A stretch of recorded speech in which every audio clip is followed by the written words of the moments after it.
Shalom. ఈ దినం దేవుని వాగ్దానం.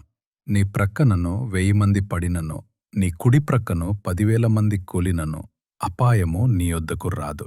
కీర్తనల గ్రంథం 91వ అధ్యాయం 7వ వచనం. మిత్రమా, నేటి మీ స్థితి నిస్సహాయముగా ఉండొచ్చు. ఇటు వేళలో ఏం జరుగుతుందో భయంలో ఉన్నావేమో. భయపడకు మిత్రమా. ఆనాడు గొర్రెపిల్ల రక్తము ద్వారా మరణదూత నుండి ఇశ్రాయేలీయులు ఎలా కాపాడబడ్డారో, నేడు కలువరి శిలువలో యేసయ్య మన కొరకు కార్చిన తన అమూల్యమైన రక్తము నీకు, నీ కుటుంబానికి ఒక రక్షణ కవచంలా ఉంది. ఆయన తన ప్రాణం పెట్టి నిన్ను కొన్నాడు మిత్రమా. మన యేసయ్య ఏ తెగులు, ఏ అపాయమో నిన్ను ముట్టనివ్వడు. ఆ మహోన్నతుడైన దేవుడు తన రెక్కల క్రింద నిన్ను భద్రపరుచుకున్నాడు. లోకమంతా తలక్రిందులైనా సరే, 1000 మంది కూలిపోయినా సరే, ఆయన రక్తపు కంచెలో ఉన్న నీకు ఏ హాని కలుగదు. కాబట్టి మిత్రమా, భయపడకు, దిగులుపడకు.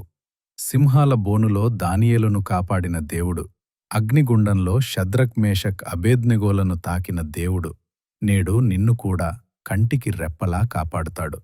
నువ్వు నమ్మకం కలిగి విశ్వాసంతో ప్రార్థన చెయ్యి.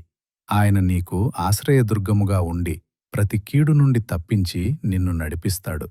ఈ వాగ్దానం నీ పట్ల, నీ కుటుంబం పట్ల నెరవేరునుగాక.